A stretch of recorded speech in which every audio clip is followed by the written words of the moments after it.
बिस्मिल्लाहिर्रहमानिर्रहीम।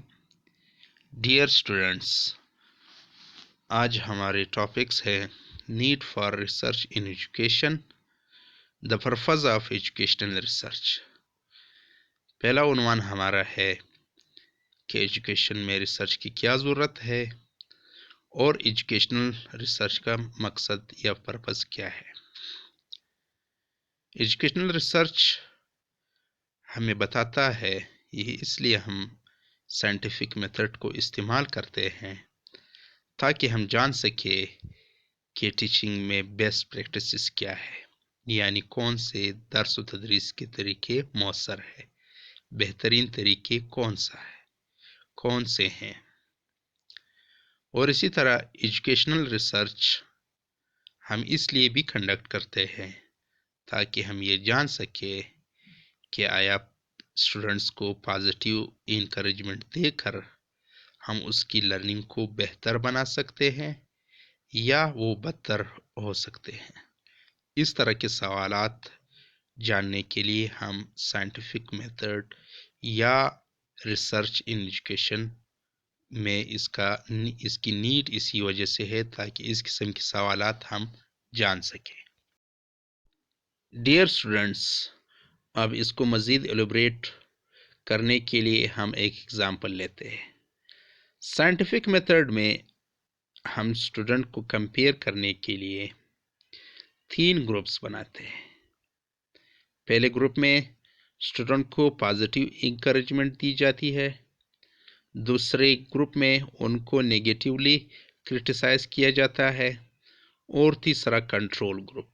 Control group से वो ग्रुप मुराद है जिसको कोई ट्रीटमेंट ना दी जाती हो, यानी उनको ना पॉजिटिव इनकरेज किया जाए ना ही नेगेटिवली क्रिटिसाइज किया जाए। जब हम ये 3 ग्रुप बनाएंगे, फिर इसके बाद हम इन तीनों का डेटा इकट्ठा कर लेंगे और हमारे जो इम्पोर्टेंट डिफिनिट लर्निंग वेरिएबल्स है जिस तरह हमने सेट किए होंगे, परफॉर्मेंस, एफर्ट्स और मोटिवेशन, इनको हम कंपेयर करेंगे कि आया स्टूडेंट की लर्निंग कौन से ग्रुप में उनकी परफॉर्मेंस, एफर्ट्स और मोटिवेशन बेहतर रही है। जब हम ये डेटा इकट्ठा कर लेंगे तो हमें एक वाज़े जवाब मिल जाएगा कि आया पॉजिटिव इंकरेजमेंट जिस ग्रुप को दी गई है या जिसको नेगेटिव क्रिटिसाइज किया गया हो, और या तीसरे जिसको कोई इंकरेजमेंट ना दी गई हो, किसका रिजल्ट सबसे बेस्ट है, यानी बेस्ट एकेडमिक परफॉर्मेंस कौन से ग्रुप का है।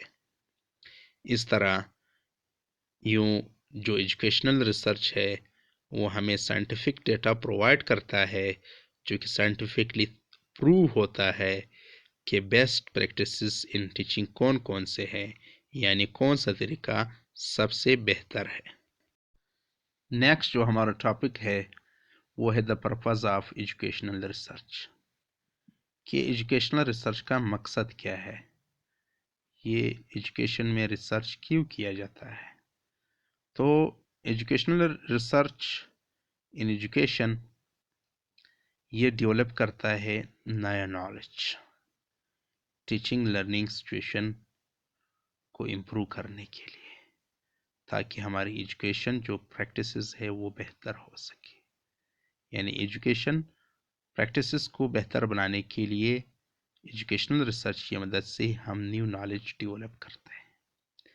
एजुकेशनल रिसर्च में हम मंदरज झेल वेरिएबल एड्रेस करते हैं, यानी इसमें हम मंदरज झेल जो एरियाज़ है या वेरिएबल है लर्निंग टीचिंग डेवलपमेंट के, वो हम एड्रेस करते हैं। फर्स्ट पे है learning. How do student best learn various subject. ये हमारी हेल्प करता है कि स्टूडेंट मुख्तलिफ सब्जेक्ट कैसे बेहतर अंदाज में सीख सके। यानी एक स्टूडेंट है, उनके मुख्तलिफ सब्जेक्ट्स होते हैं पढ़ने के लिए, तो उसको बेहतर अंदाज में समझने, उसको लर्न करने में एजुकेशनल रिसर्च हमारी मदद करता है। और दूसरा इसका वेरिएबल है वो है टीचिंग। एजुकेशनल रिसर्च हमें बताता है کہ کون سے ٹیچنگ سٹائلز جو ہے، کون سے ٹیچنگ پریکٹسز جو ہے وہ مؤثر انداز میں اسٹوڈنٹ کی اچیومنٹ کو بہتر بنا سکتے ہیں. یعنی اسٹوڈنٹ پرفارمنس یا اسٹوڈنٹ اچیومنٹ کو کون سی ٹیچنگ سٹائل یا کون سی ٹیچنگ پریکٹسز کے ذریعے ہم بہتر بنا سکتے ہیں. تھرڈ پہ ہے ڈیولپمنٹ. یعنی ہمیں بتایا جاتا ہے کہ چلڈرن یا ایڈلٹس وقت کے ساتھ تبدیل ہوتے رہتے ہیں. ان کی کوگنیشن، ان کی سوشل اور ایموشنل نیڈز جو ہے وہ کیا ہے کس ایج پر، تو اس کے مطابق ہم اس کی کوگنیشن، سوشل اور ایموشنل نیڈز کو پورے کرنے کے لیے پھر ہم ان کو یعنی مختلف لرننگ پیٹرن بناتے ہیں کہ اس اسٹیج پہ یا اس عمر پہ اسٹوڈنٹ کی ایموشنل سکلز کیا ہونی چاہیے، سوشل کیا ہونی چاہیے، اس طرح کوگنیٹیو یا ذہنی کیا سکلز ہونی چاہیے، تو اس کو ہم ڈیزائن کرتے ہیں. نمبر فورتھ پہ ہے کلاس روم مینجمنٹ.